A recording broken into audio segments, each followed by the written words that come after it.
Saudara, perjamuan Tuhan bukanlah sebuah kebiasaan, ritual atau tradisi. Tetapi kita harus mengerti bahwa perjamuan Tuhan itu mengandung kuasa.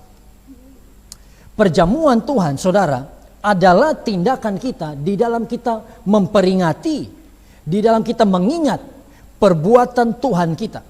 Pengorbanan yang Tuhan kita sudah lakukan 2000 tahun yang lalu ketika Ia memberikan nyawanya, Ia mencurahkan darahnya, Ia kan di atas kayu salib untuk menebus setiap kita dari dosa dan salah kita.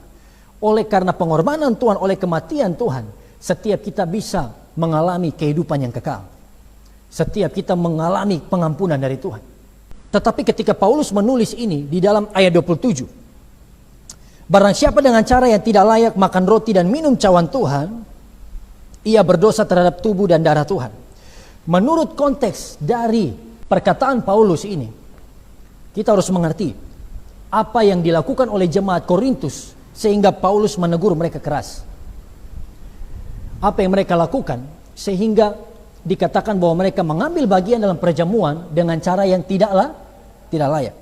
Ketika mereka melakukan perjamuan kudus, mereka gabungkan perjamuan kudus dengan pesta yang meriah. Mereka gabungkan dengan pesta makan-makan besar.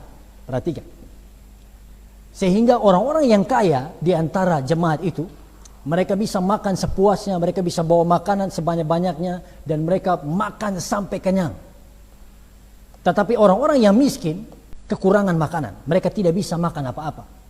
Ketika mereka mengadakan perjamuan kudus, mereka sudah kenyang terlebih dahulu. Sama-sama katakan kenyang.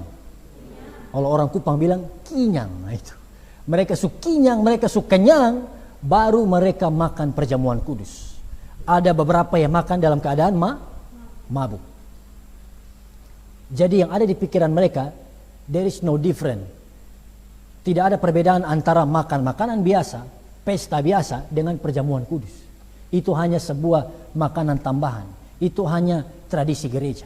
Baik, inilah yang Paulus katakan, mengambil bagian dalam tubuh dan darah Tuhan dengan cara yang tidak layak, cara yang salah. Tubuh dan darah Tuhan, saudara, bukan sekedar makanan biasa. Amin. Tetapi roti dan anggur bukan masalah bentuknya. Ini kan bukan tubuh Yesus, ini kan bukan darah Yesus. Saudara, ini adalah lambang dari tubuh dan darah Yesus. Kita harus tahu bagaimana cara yang tepat, cara yang terbaik saat kita mengambil bagian dalam perjamuan Tuhan sehingga kita tidak berbuat dosa. Amin. Supaya kita tidak melukai hati Tuhan, kita tidak berbuat dosa dan justru kena hukuman Tuhan.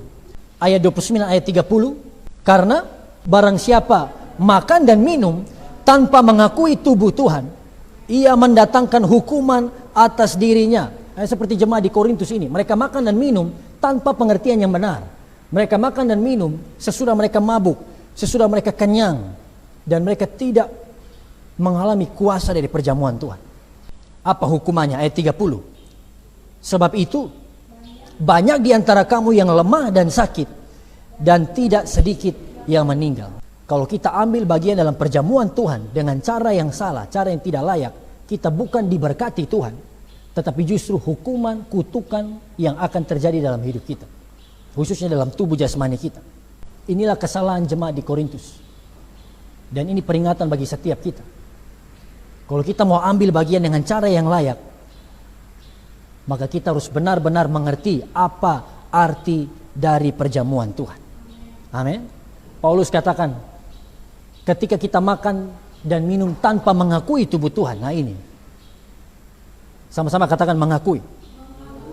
Kita harus mengakui tubuh Tuhan dalam hidup kita. Apa artinya? Kita harus mengerti kenapa kita ambil bagian dalam perjamuan Tuhan. Makanya dalam gereja mula-mula mereka sebut ini perayaan, kalau bahasa Indonesianya Ekaristi. Dalam bahasa Inggris Eucharis. Kalau dalam bahasa Yunaninya adalah Eucharistia. Artinya apa? Dalam bahasa Indonesia ucapan syukur. Waktu kita ambil bagian dalam perjamuan Tuhan, kita sedang mengucap syukur. Kita sedang berterima kasih karena kasih karunia Tuhan, karena kebaikan Tuhan yang begitu luar biasa. kita semua diampuni dari setiap dosa dan salah kita. Karena anugerah Tuhan yang begitu besar, kita yang harusnya mati tidak jadi dihukum. Justru Dia terima kita apa adanya. Dia ampuni kita dari setiap dosa dan salah kita. Saudara dengar baik. Perjamuan Tuhan adalah peringatan akan kematian Yesus yang menghancurkan kutuk dosa dan hukuman dalam hidup kita. This is the greatest blessings. Ini berkat terbesar. Amin. Apa itu? Salvation. Keselamatan.